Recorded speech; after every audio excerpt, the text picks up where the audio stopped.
నమస్తే, నేను మీ యష్మిత. ETV life ఆధ్యాత్మిక ఛానల్ జీవన యోగ కార్యక్రమానికి మీ అందరికీ స్వాగతం.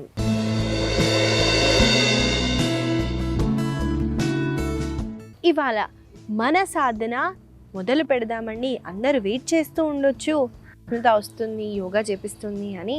కాబట్టి నేనైతే ఆ ఉత్సాహాన్ని కంటిన్యూ చేయడానికి వచ్చేసానండి. మనమందరం ఒక మెడిటేషన్ని అంటే అజప్ప మెడిటేషన్ని అలాగే ఆసనాల సాధనాలను అయితే చేద్దామండి. ఏంటి యష్మిత, ఇవాళ ఆసనాలు చేయించకుండా మెడిటేషన్ ధ్యానం చేయిస్తున్నావు అని అంటే, అవునండి, ఆసనాల తర్వాతే ధ్యానం చేయాలి. కాకపోతే అప్పుడప్పుడు సెంటరైజ్ చేయటానికి అంటే శ్వాస మీద దృష్టి పెట్టడమే కాబట్టి చేస్తున్నాను. ఈ అజప్ప ధ్యానం ఎలా చేయాలో చూపిస్తానండి. ప్రతి దానికి ఒక శబ్దం ఉంటుందండి. ట్రైన్ ఎలా వెళ్తుంది అంటే ఒక శబ్దం చేసి చూపిస్తాం.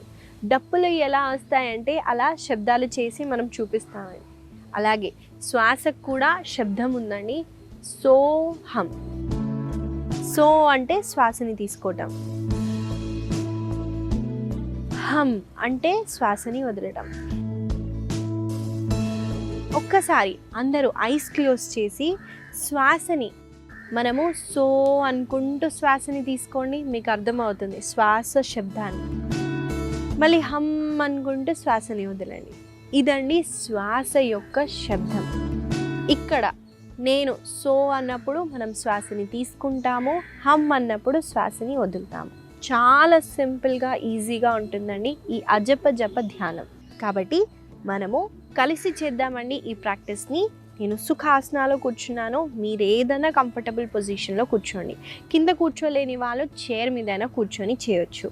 రెండు చేతులని పామ్స్ని ఇలా ఓపెన్ చేస్తూ వెన్నెముకని ఎరెట్గా ఉంచుతూ ఐస్ని క్లోజ్ చేస్తూ శ్వాస మీద దృష్టి తీసుకెళ్తూ డీప్గా శ్వాసని తీసుకోవటం, కంప్లీట్గా శ్వాసని వదలటం చేయండి.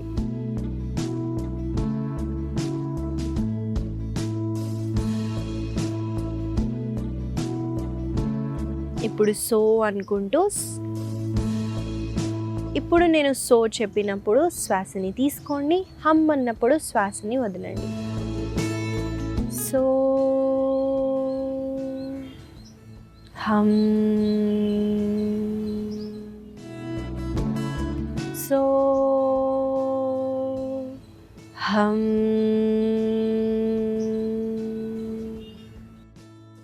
సో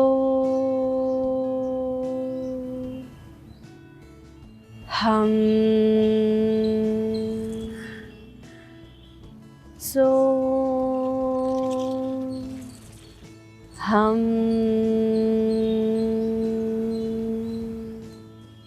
so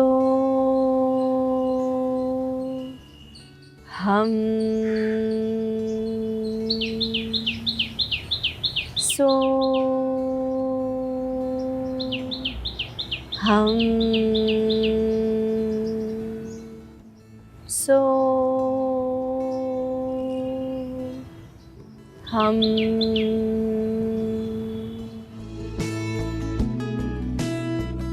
మెల్లగా రిలాక్స్ అవుతూ నార్మల్ ఇన్హలేషన్ ఎక్సలేషన్ చేయండి.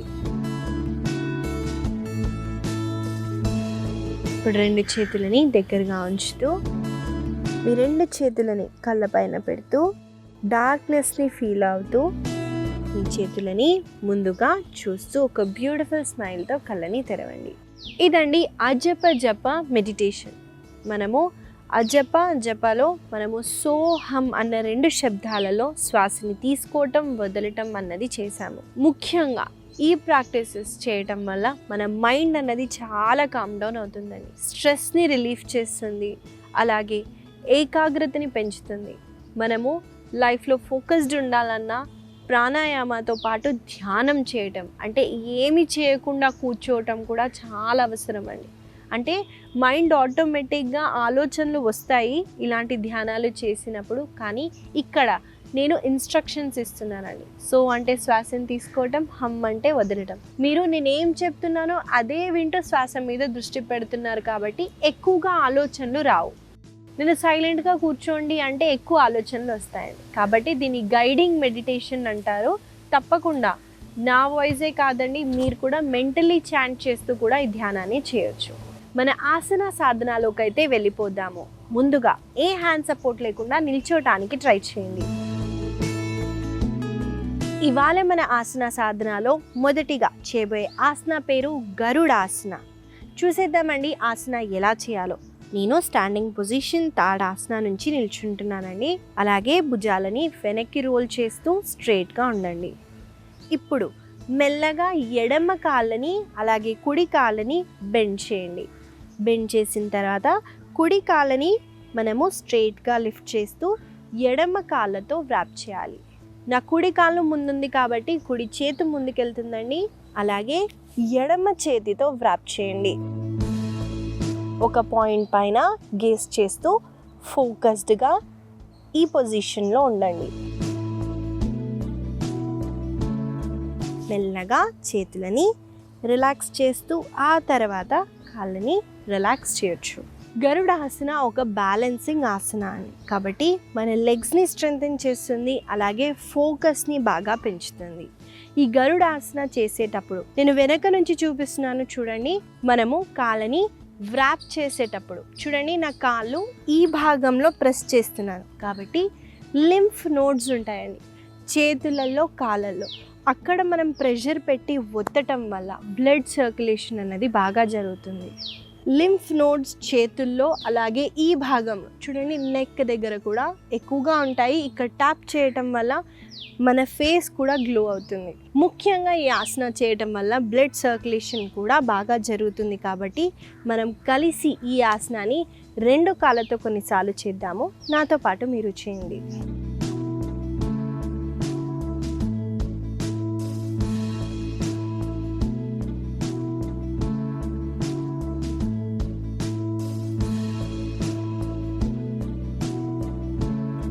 మెల్లగా 2 చేతులని కాళ్ళని రిలాక్స్ చేయండి.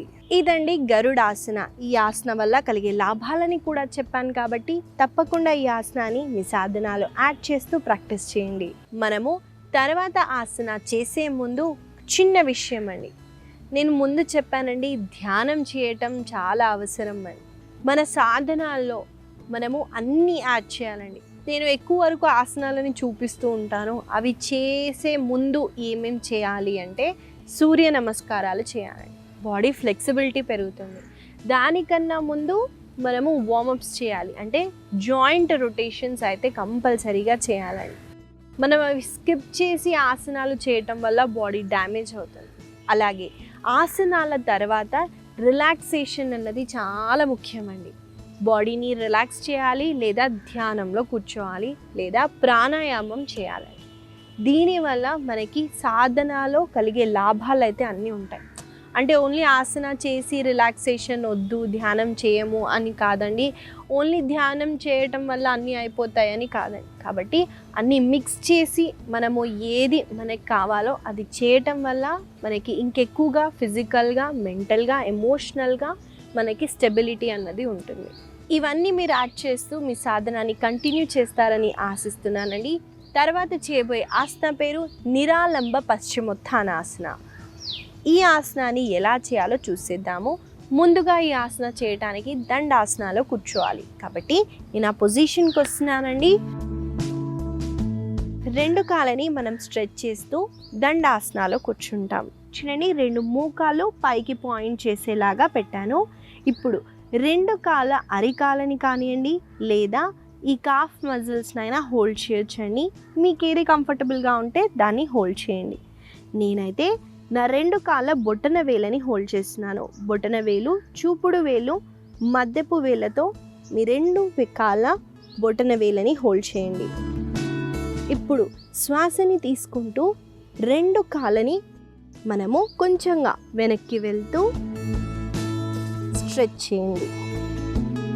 స్ట్రెచ్ చేసిన తర్వాత మీ ఛాతీని మీ కాళ్ళ వైపున తీసుకెళ్తూ పుష్ చేయడానికి ట్రై చేయండి.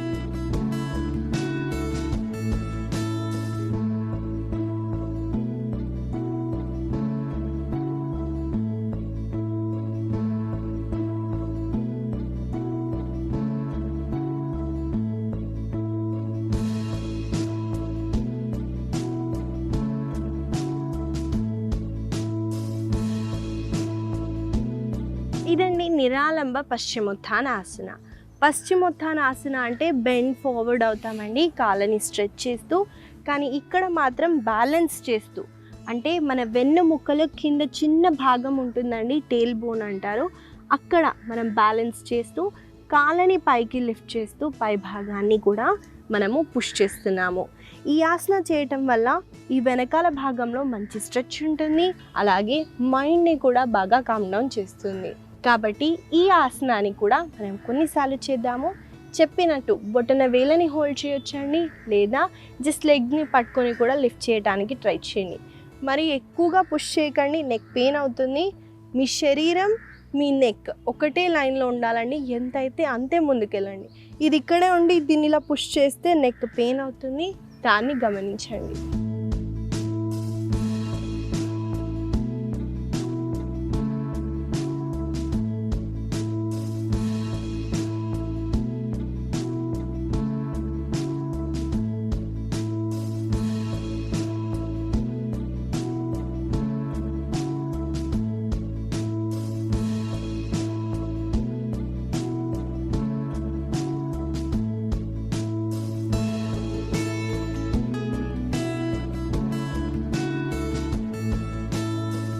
మెల్లగా రెండు కాళ్ళని రిలాక్స్ చేయండి. ఇదండి నిరాలంబ పశ్చిమోత్థానాసన.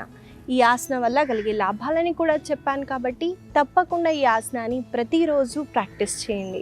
మనము తర్వాత చేయబోయే ఆసన పేరు సేతు బంధాసన. ఈ ఆసనాన్ని ఎలా చేయాలో చూసేద్దాము.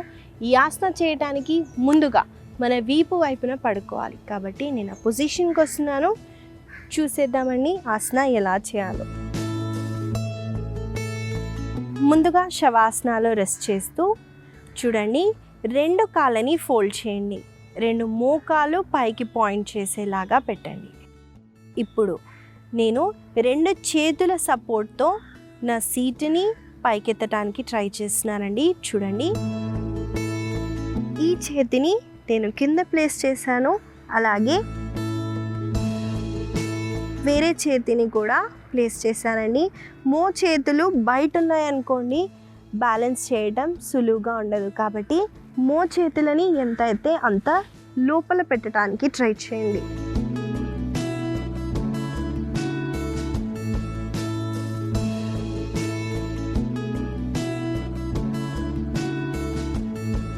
మీరు చూసినట్టయితే ఆటోమేటిక్గా నా చిన్ అన్నది నా ఛాతీకి ఆనుకుంటుందండి. అది ఆటోమేటిక్గా అవ్వాలండి, మనం ఫోర్స్ చేయము. ఆసన కరెక్ట్గా ఉంటే మన చిన్ అన్నది మన ఛాతీకి ఆనుకుంటుంది.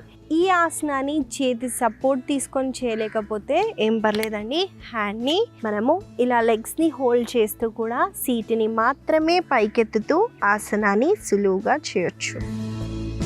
ఏది చేసినా సేమ్ బెనిఫిట్స్ ఉంటాయండి, ఏం పర్లేదు. చూశారు కదండి, ఆసన ఎలా చేయాలో చూపించాను. మనం కలిసి ఈ ఆసనాన్ని చేద్దాము, నాతో పాటు మీరు చేయండి. అలాగే ఆసన చేస్తున్నప్పుడు చాలాసేపు హోల్డ్ చేయడానికి ట్రై చేయండి.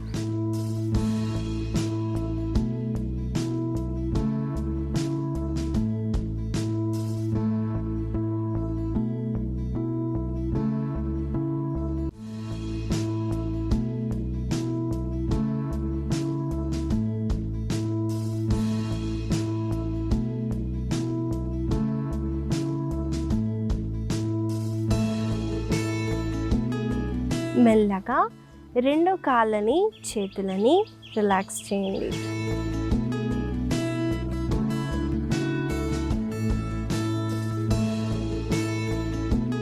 ఒకవైపున తిరుగుతూ సుఖాసనాలో కూర్చోండి. ఇదండి సేతు బంధాసన. ఈ ఆసన చేసినప్పుడు మీరు గమనించే ఉంటారండి, వెన్నుముక్క వెనకాల భాగంలో అంటే లోవర్ బ్యాక్కి మంచి స్ట్రెంథనింగ్ ఆసన అండి. ఈ గ్లూట్స్ అంటే ఈ భాగంలో మనకి మంచి కాంట్రాక్షన్ అనేది జరుగుతుంది, బాగా టోన్ కూడా అవుతుందండి. కాళ్ళల్లో మంచి స్ట్రెచ్ ఉంటుంది. మనము చిన్ని చెస్ట్ దగ్గర తీసుకొచ్చినప్పుడు ఇక్కడ లాక్ అన్నది జరుగుతుందండి. అంటే థైరాయిడ్ గ్లాండ్కి చాలా బెనిఫిషియల్గా ఉంటుంది. థైరాయిడ్ ఇష్యూస్ ఉన్న వాళ్ళకి రివర్స్ చేయడానికి ఈ ఆసన చాలా బెనిఫిషియల్గా ఉంటుంది. మనకి ఈ సేతు బంధాసన ఒక బ్యాక్వర్డ్ బెండింగ్ ఆసన.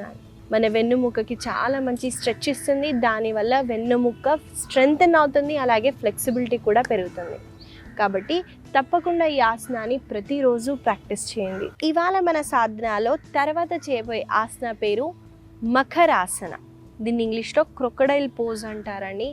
ఈ ఆసనాలో ఎలా రిలాక్స్ అవ్వాలో చూపిస్తాను. అంటే ఆసన సాధన చేసిన తర్వాత కొన్ని రిలాక్సింగ్ ఆసనాలు అలాగే టెక్నిక్స్ ఉంటాయండి. వాటిని ఫాలో అవుతే శరీరానికి మనం ఇచ్చిన స్ట్రెయిన్ అన్నది ఈజీగా పోయి బాడీ అనేది బాగా రిలాక్స్ అవుతుంది. చూసేద్దామండి ఎలా చేయాలో. ఈ ఆసన చేయటానికి మన పొట్ట వైపున పడుకోవాలి. కాబట్టి నేను ఆ పొజిషన్కి వచ్చేస్తున్నాను. అలాగే కాళ్ళ వేళ్ళు చూడండి బయట వైపున ఫేస్ చేయాలి. అంటే మన హీల్ అన్నది లోపల వైపున ఫేస్ చేయాలి. నేను నా కుడి చేతిని అలాగే ఎడమ చేతిని ఒకదానిపైన ఇంకో దాన్ని ప్లేస్ చేశానండి. ఇక్కడ నా నుదుటిని కానివ్వండి లేదా నా చీక్ని కానీ ప్లేస్ చేస్తే మనకి చాలా బాగా రిలాక్సేషన్ దొరుకుతుంది.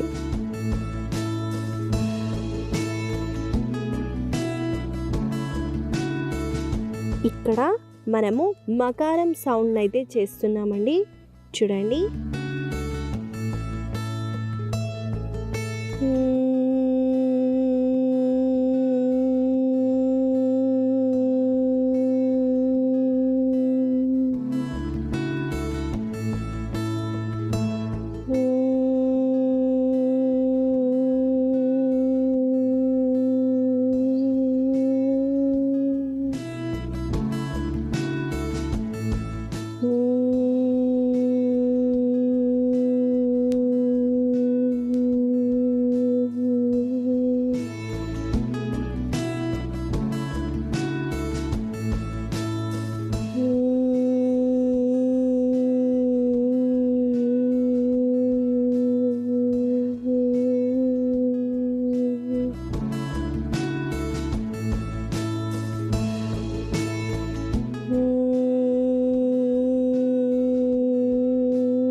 మెల్లగా రిలాక్స్ అవుతూ ఒకవైపున తిరుగుతూ. ఇదండి మకరాసన క్రొకడైల్ పోజ్లో మకార శబ్దాన్ని చేశాము. అంటే ఇక్కడ మకార శబ్దం చేయటం వల్ల మైండ్ కూడా చాలా బాగా కామ్ డౌన్ అవుతుంది. ఇక్కడ ఫిజికల్గా అలాగే మెంటలీ మనకి స్ట్రెస్ రిలీఫింగ్కి ఈ ఆసన చాలా బెనిఫిషియల్గా ఉంటుంది. కాబట్టి తప్పకుండా ఈ ప్రాక్టీసెస్ని మీరు ఇంక్లూడ్ చేస్తూ సాధనలో చేయండి. ఇవండి ఇవాళ మన ఆసనాలు. మనం కొన్ని స్ట్రెంథనింగ్, ఫ్లెక్సిబిలిటీకి అలాగే రిలాక్సింగ్ ఆసన కూడా చూపించాను. తప్పకుండా దీన్ని ప్రతిరోజు పొద్దున సాయంత్రం వేళల్లో ప్రాక్టీస్ చేయండి. ఇవాళ నేను మీకు ఇచ్చే చిన్న సలహా ఏంటంటే అండి, మనందరికీ ఏదో ఒకటి లైఫ్లో చేయాలని చాలా ఉంటుంది. కానీ చిన్నప్పటి నుంచి చదవాలి, జాబ్ చేయాలి, పెళ్ళిళ్ళు అయిన తర్వాత బాధ్యతలు ఇలా చేస్తూ మనకి నాట్యం మీద ఇంట్రెస్ట్ ఉన్నా, సంగీతం మీద ఇంట్రెస్ట్ ఉన్నా మనం పెద్దగా చేయము. దాని తర్వాత పిల్లలకు కూడా ఇంకా వాళ్ళకి చదివించాలని ఇంకా అదే ఫాలో అవుతుంటాం. కానీ ఇంట్రెస్ట్ మాత్రం ఉంటుందని. ఒక చిన్న విషయం అండి, సంగీతం నేర్చుకున్నా లేదా ఏదైనా మ్యూజిక్ ఇన్స్ట్రుమెంట్ నేర్చుకున్నా, అంటే వీణా కానివ్వండి, గిటార్ కానివ్వండి, ఇలాంటి ఇన్స్ట్రుమెంట్స్ నేర్చుకోవటం వల్ల మెంటల్ రిలాక్సేషన్ చాలా ఉంటుందండి. వీళ్ళు మెంటల్లీ చాలా స్ట్రాంగ్గా కూడా ఉంటారు. మీరు ఒకవేళ మీ పిల్లలు మెంటల్లీ వాళ్ళు స్ట్రాంగ్ అవ్వాలన్నా ఏదో ఒక ఇన్స్ట్రుమెంట్ని చిన్నప్పటి నుంచి అలవాటు చేయండి. దానివల్ల వాళ్ళకి ఫ్యూచర్లో స్ట్రెస్ ఉన్నా ఏదున్నా ఈజీగా హ్యాండిల్ చేయగలుగుతారండి. మనం అనుకుంటాం ఈ పాటలు ఏంటి, డ్యాన్స్ ఏంటి టైం పాస్కి అని. కాదండి, టైం పాస్గా కాకుండా మన రిలాక్సేషన్ కోసం మనము ఏదో ఒక ఆర్ట్ నేర్చుకోవాలండి. ముఖ్యంగా నేను చెప్పినట్టు ఈ ఇన్స్ట్రుమెంట్స్ ప్లే చేయటం చాలా చాలా చాలా బెనిఫిషియల్గా ఉంటుంది. కాబట్టి తప్పకుండా మీ పిల్లలతో చేపించండి. ఈ చిన్న సలహా మీకు ఉపయోగపడుతుందని ఆశిస్తూ మళ్ళీ కలుద్దాం.